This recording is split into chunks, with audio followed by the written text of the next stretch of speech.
নমস্কার বন্ধুরা, আমার নতুন ব্লগে আপনাদের সবাইকে স্বাগত জানাই। আশা করছি ভালো আছেন সবাই, যে যেখানে আছেন। অনেক সকালবেলায় আমি এখন বেরিয়ে যাচ্ছি একটু আমিষ বাজারগুলো করে আনতে। আমার মাঝখানে একটা দিন ব্লগ আমি করিনি, আমার ব্যাকআপ ব্লগ যে আমার বেরিয়ে আসার পরপরই লেগে যাবে সেটা আসলে বুঝতে পারিনি।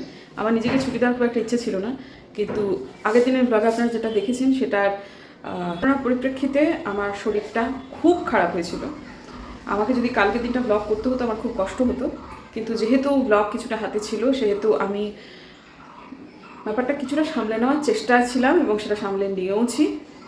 শুধু তাই নয়, আমার কাছে বিভিন্ন সময় আসলে আমরা রান্নার দিদিরা নির্বাচন করার ক্ষেত্রে ঘর মোছা ঘরজাত দেওয়া আলাদা জিনিস, কিন্তু রান্নার কাজের জন্য একটু বিশ্বস্ত এবং ভালো কাউকে দরকার। কারণ সে যেটা রান্না করবে সেটা আমরা খাবো, শুধু তাই না, তাকে রান্নাটা জানতে হবে, রান্নার ব্যাপারে যত্নশীল হতে হবে, অনেকগুলো ব্যাপার প্লাস সৎ হতে হবে। তো সেই সমস্ত মিলিয়ে মিশিয়ে আমি চাইছিলাম একটু রয়ে শোয়ে কাজ করতে, কিন্তু আমার কাছে অপশন কিন্তু অনেকগুলোই ছিল এবং বহুদিন থেকেই ছিল।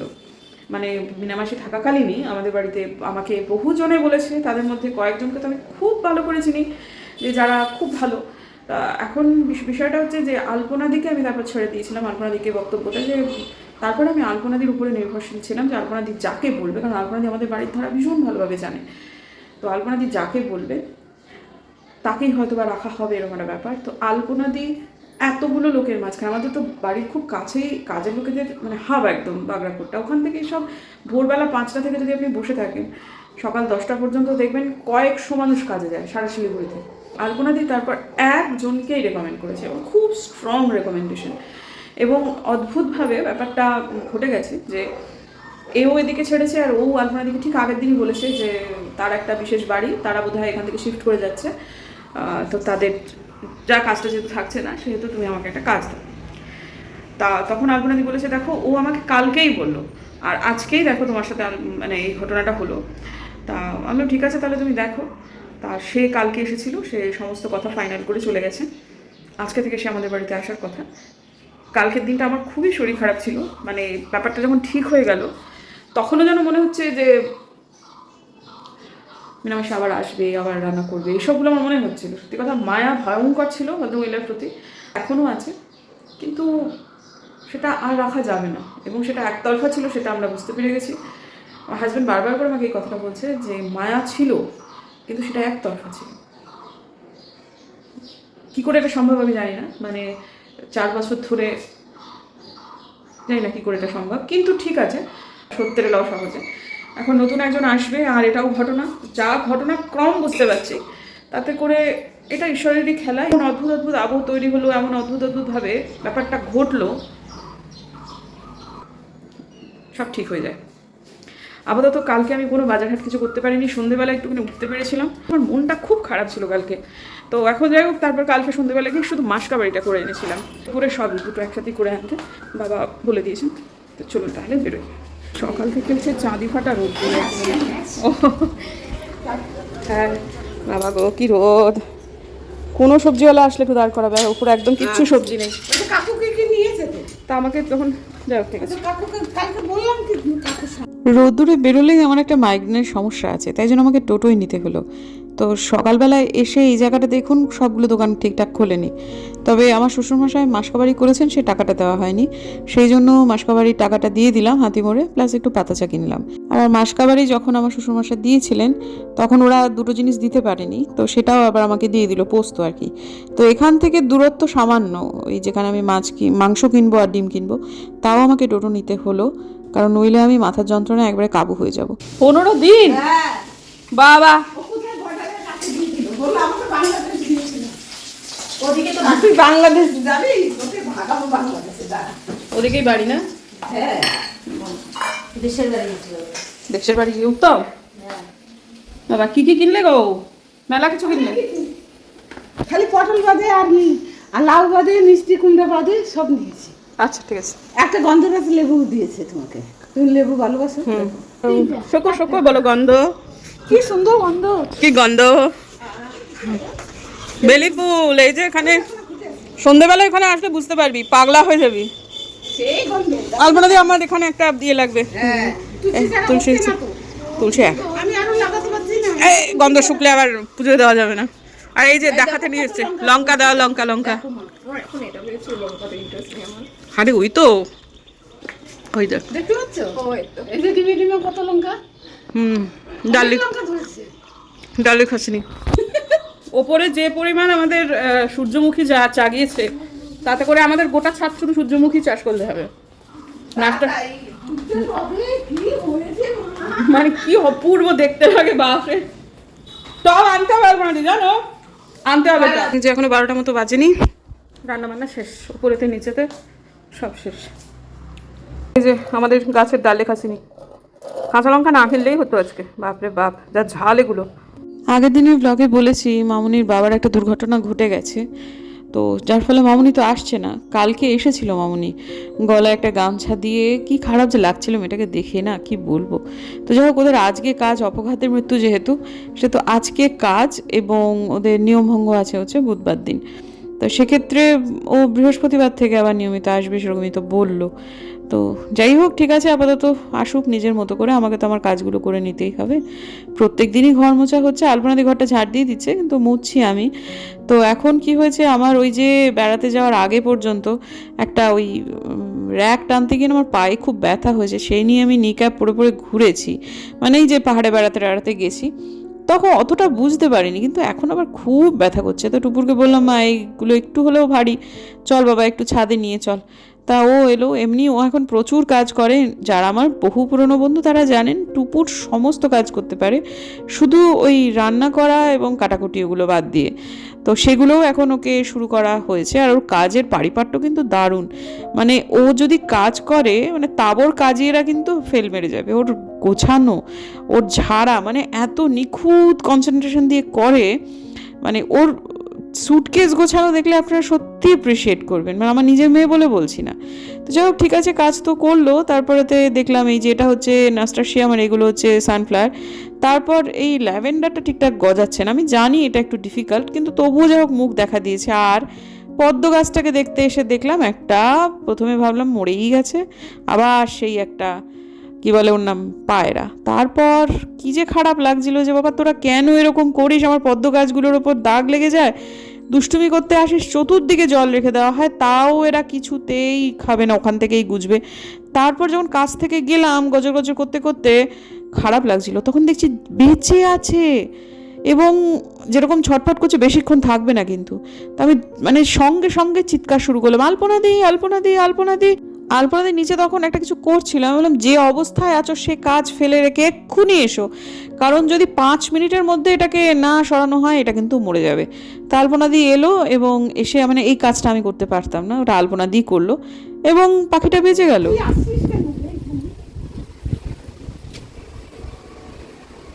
এখনো বেঁচে আছে, দিব্য আছে। গাছের সর্বনাশ করতে এসেছিল, এসে গেল ফেসে।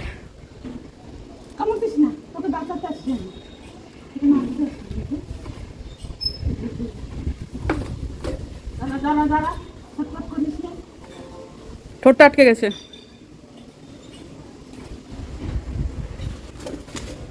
জয় জগন্নাথ, জয় জগন্নাথ।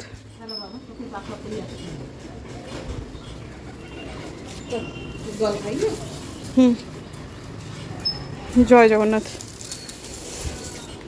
হ্যাঁ, বাজবে না? ওহ বাবা,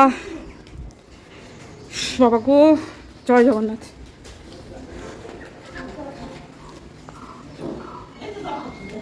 জল খাচ্ছে? হ্যাঁ, যা যা। আরে ব্যথা পেয়েছে পায়ে।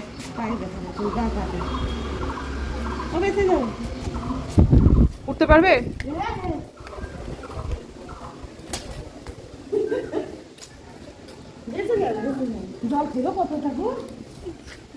এই যে সঙ্গী সাথীরা সব এসে গেছে বাচ্চাতে। থাক থাক। পাখিটার বেঁচে যাওয়াটা কপালে ছিল, না হলে এই সময়টা কিন্তু আমি ভেবেছিলাম ছাদে আসবো না আজকে, এত রোদ্দুর যে স্ট্যান্ডে মেলে দিলেই সব শুকিয়ে যাবে। একবার ভাবছিলাম স্ট্যান্ডেই মেলে দেবো, কিছু কিছু জিনিস মেলে দিলামও, তারপর কি মনে হলো যে একটু ছাদে যাই। তারপরে না আমার এখান থেকে আমি সোজা চলে যেতাম, টুপুর কিন্তু নিচে চলে গেছে। তারপর আমার মনে হলো যে কালকে জল ওভারফ্লো করা হয়েছে, তা একটু শ্যাওলা হয়েছে নাকি একটু দেখি আজকে ওভারফ্লো করতে হবে কি না। একবার ভাবছিলাম যাবো না, তারপর গেলাম, গিয়ে দেখছি এইরকম অবস্থা। এটার কপালে বেঁচে থাকার লেখা ছিল। তো প্রথমে ভয় পাচ্ছিল, তারপর কিছুক্ষণ আমি এখানে বসেছিলাম, ও মা কিছুক্ষণ পর উড়ে গেল বন্ধুরা, জানেন তো। আমি ভাবছিলাম উঠতে পারবে না, তো এখানে জল দিচ্ছি, বিশ্বাস তো করতে পারছে না আমাকে, ভাবছে আমি বোধহয় ওর ক্ষতি করে দেবো। এই যে এরকমভাবে করলো, পাটা খোঁড়াচ্ছিল, আমি ভাবলাম বেড়াল টেড়াল না খেয়ে ফেলে, ছাদে মাঝে মাঝে বেড়াল আসে। তা আমি কিভাবে যেটাকে ঢাকা চাপা দেবো সেটা ভাবছি, অনেকক্ষণ বসেছিলাম।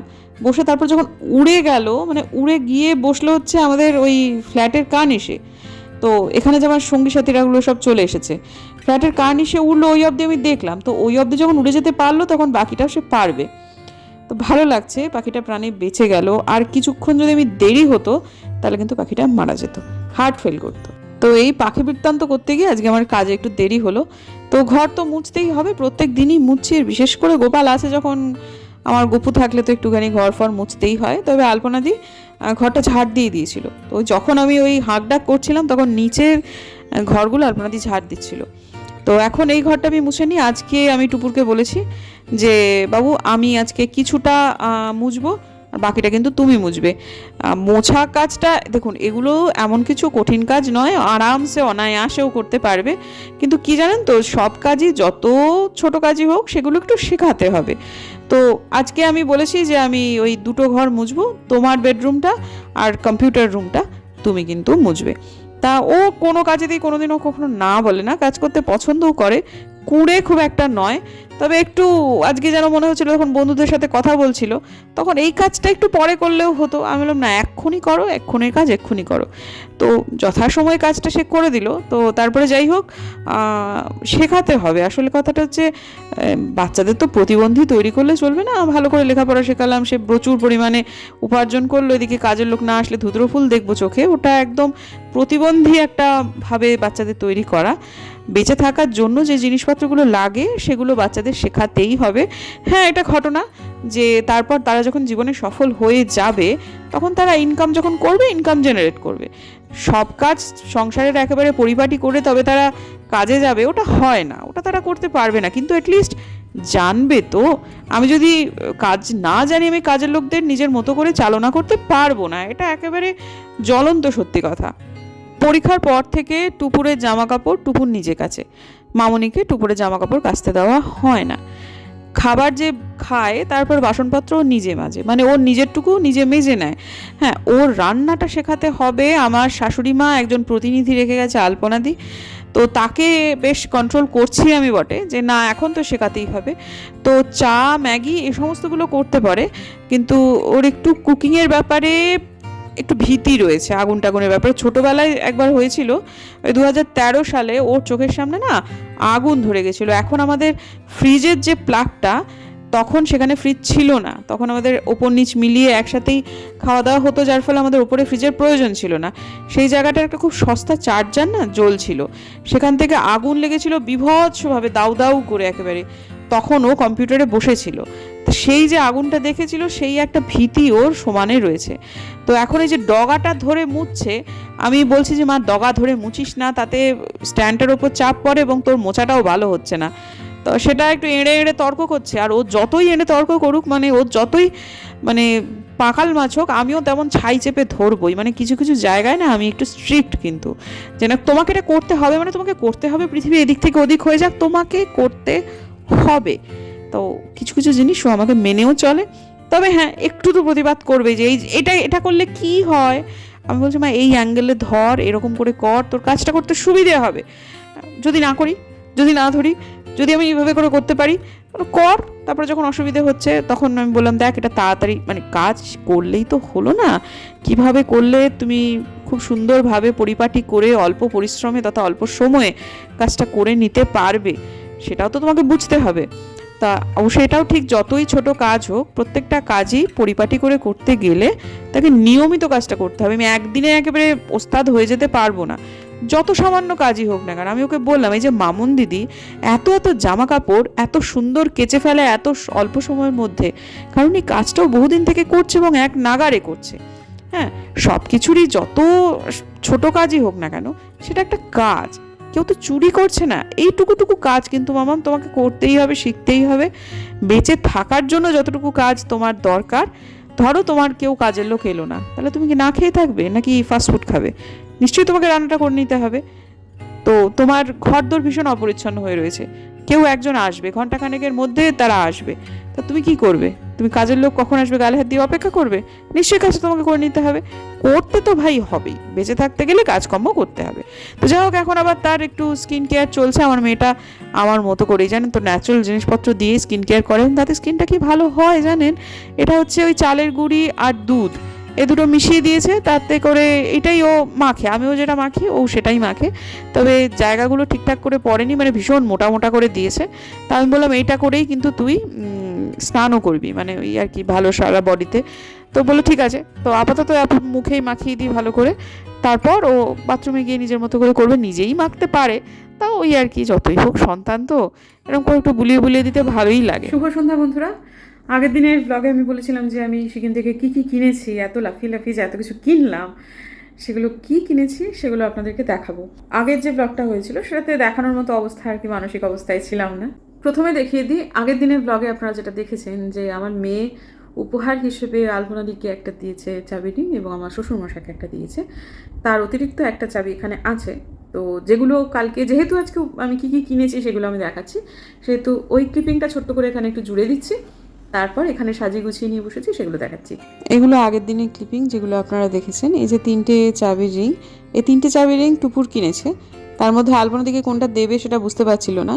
তো যাই হোক, এই যেটা এখন আমি হাতে নিয়েছি এটা আমার শ্বশুরমশাইকে এসে দিয়েছে, আর এইটা আলপনা দির জন্য, মানে ওই আর কি আলপনা দিকে সে দিল। আলপনাদি যথারীতি পেয়ে প্রচণ্ড খুশি। এখনও একটা চাবি রিং রয়েছে আমাদের কাছে, সম্ভবত ওটা টুপুরই ব্যবহার করবে। টুপুরের এই মানে কি রিংগুলো খুবই পছন্দ হয়েছে। তো যাই হোক, এই দৃশ্যটা নিশ্চয়ই আগের দিনের ব্লগে আপনারা দেখেছেন। আমার আবার এটাকে এডিট করতে গিয়ে কী ভালো লাগছে আলপনাদির এই কাণ্ড কারখানাগুলো দেখে। এইটা আমার শ্বশুরমশাইকে সে দিয়েছে। এছাড়াও এই চাবি রিংটি এখনও কাউকে দেওয়া হয়নি। কাকে কাকে কোনটা কোনটা দেওয়া হবে দাঁড়ান, এই যে ভালো করে দেখাচ্ছি, সেটা এখন আমরা ঠিক করিনি। আমরা মানে উপহারের জন্যই বেশিটা কেনা হয়েছে। আমার আঙুলগুলো মার্জনা করবেন, মেহেন্দির রঙ ওরকম হয়ে রয়েছে। আর অনেকগুলো কেনা হয়েছে ফ্রিজ ম্যাগনেট। এছাড়াও ধূপ কেনা হয়েছে, এটা কেচুপেরি লেকের ওখান থেকে। আমি এরকম 3টে সেট কিনেছি। একটা আমার দিনহাটার মায়ের জন্য, একটা নিচে আমার শ্বশুরমশাইকে ইতিমধ্যে দেওয়া হয়ে গেছে, একটা আমি এই মুহূর্তে ঠাকুর ওখানে ব্যবহার করছি, আর এখানে আর বাদ বাকিগুলো রয়েছে। এগুলো সব হচ্ছে ওই ধূপকাঠির মতো, তবে ঠিক ধূপকাঠির মতো আবার নয়ও। এই যে দেখতে পাচ্ছেন তো, এই যে এইরকম হচ্ছে। আর এই একটা লকেট কেনা হয়েছে। এছাড়া আমি ইয়াকটিতের একটা লকেট কিনেছিলাম, সেটা আর খুঁজে পাচ্ছি না। এসে পরে অনেক তন্ন তন্ন করে সমস্ত ব্যাগ খোঁজা হলো, কিন্তু সেটা পাওয়া গেল না। এই একটা ফ্রিজ ম্যাগনেটের বাইরে এই একখানা কেনা হয়েছে, এটা হচ্ছে মণিচক্র, এটা হাওয়া লাগলে ঘুরবে সেরকম ওরা বলে দিয়েছে। একটা কেনা হয়েছে এরকম সিঙ্গিং বোল, যেটার মধ্যে যে দণ্ডটি থাকে, যেটা দিয়ে সিঙ্গিং বোলের এটাকে করতে হয়, এটা কিন্তু আগের আমার যে সিঙ্গিং বোল ছিল সেটার দণ্ডটি রয়ে গেছে, সেটা দিয়ে আমি করছি। ওই দুটো জিনিস মিসিং। ছেলেটি কিন্তু দিয়েছিল ওই ইয়াকটি থেট, ওটাও দিয়েছিল, এবং এই যে দণ্ডটিও দিয়েছিল, কিন্তু ও দুটো জিনিস নেই, আমি খুঁজে পাচ্ছি না। এখন আসলে ওদের কাছ থেকে নিয়ে গিয়ে তো আরও এদিক ওদিক সেদিক আমরা করেছি, কোথাও একটা পড়ে গেছে, হয় সেটা গাড়িতে না হলে হোটেলে, কিছু একটা হয়েছে, কিন্তু মোটা কথা ওই জিনিসটা নেই। ইয়াকটিটা আমার খুবই দরকার ছিল, কিন্তু সেটা যখন আর পেলাম না। আর যেগুলো ফ্রিজ ম্যাগনেট কেনা হয়েছে সেগুলো তো এগুলোই। কিছু টুপুরের জন্য আমি আলাদা করে একদম প্রথম থেকেই রেখে দেবো আর কি, পরবর্তীকালে টুপুর যেখানে যাবে সেটা অবশ্যই বেশ কিছুদিন পরে, মানে ছোট ছোট জিনিস বটে, কিন্তু এগুলো আমি আমার মেয়ের জন্য রেখে দেবো। এগুলো এটাও যেমন পছন্দ করে কিনেছে, আরও কিছু কিছু আছে, যেমন কোনটা যেন এইটা চেয়েছে, তারপর এটাও খুব খুব সুন্দর, এটা মানে দেখুন, মানে তবে একটা বিষণ্ণ পাহাড়ের চিত্র মনে হচ্ছে যেন, মানে এত সুন্দর। এটা হচ্ছে 3D ম্যাগনেট, খুব সুন্দর এগুলো। এই তিনটের মধ্যে কোনো একটা হয়তো টুকুর পরবর্তীকালে ব্যবহার করবে। আমি এগুলো যত্ন করে রেখে দেবো, যখন সে আজ 10 বছর হোক 12 বছর হোক, যখনই ওর মনে হবে যে এগুলো ওর লাগবে আমি ওকে বার করে দেবো। এছাড়াও কিছু জিনিসপত্র তো টুকটুক করে এদিক ওদিক আমি দেবই, মানে ফ্রিজ ম্যাগনেট। এই যে বুদ্ধ, 2 রকমের মুখ, একটা উপহারের জন্য। এগুলো সব আর কি। আসলে কি জানেন, ফ্রিজ ম্যাগনেটের শখ সবার থাকে না, জানেন তো। যাদের থাকে তাদের দিলে না তারা খুব আনন্দিত হয় এবং জিনিসটা ঠিকঠাক কদর করেন, এটাই হচ্ছে কথা। তো যাই হোক, সব মিলিয়ে মিশিয়ে অনেক জিনিসপত্র কেনা হয়েছে, তবে সেরা কেনা কিন্তু এইটাই। বলছি এটা সব থেকে ভালো কেনা, সেটা এখন আপনারা খানিকটা বুঝতে পারবেন। এর আগেও সিঙ্গিং বোল আমি নিয়েছিলাম, কিন্তু সেটার থেকে এটা আরও অনেক বেশি কার্যকরী। সেটা হচ্ছে এই যে,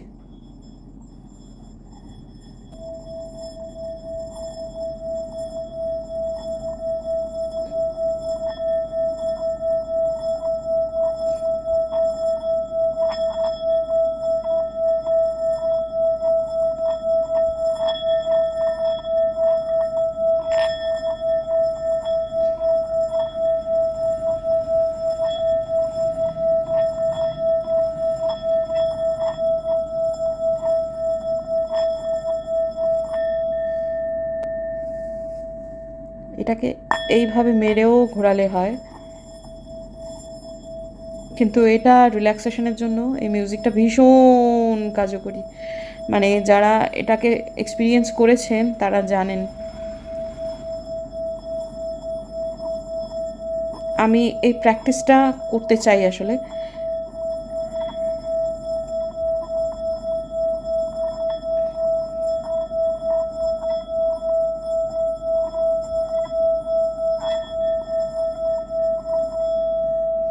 আরও বৃত্তটা যত বড় হবে এই ভাইব্রেশনটা আরও তত স্ট্রং হবে। আমার এখনও শিক্ষানবিশি চলছে, তার ফলে আমি এর থেকে বেশি পারলাম না। হয়তো বা আরেকটু ধৈর্য ধরে শিখলে বা নিয়মিত করলে জিনিসটা কিন্তু আরও বেশি ভালো হবে। আপাতত এইটুকুই থাকুক আজকের দিনের ব্লগ। যদি ভালো লাগে আপনাদের তাহলে প্লিজ সাবস্ক্রাইব করবেন, পাশে নোটিফিকেশন বেলটা অন করবেন, যাতে ভিডিও দিলেই নোটিফিকেশন চলে যায় আপনাদের কাছে। দেখা হচ্ছে আগামীকাল, ততক্ষণের জন্য টাটা।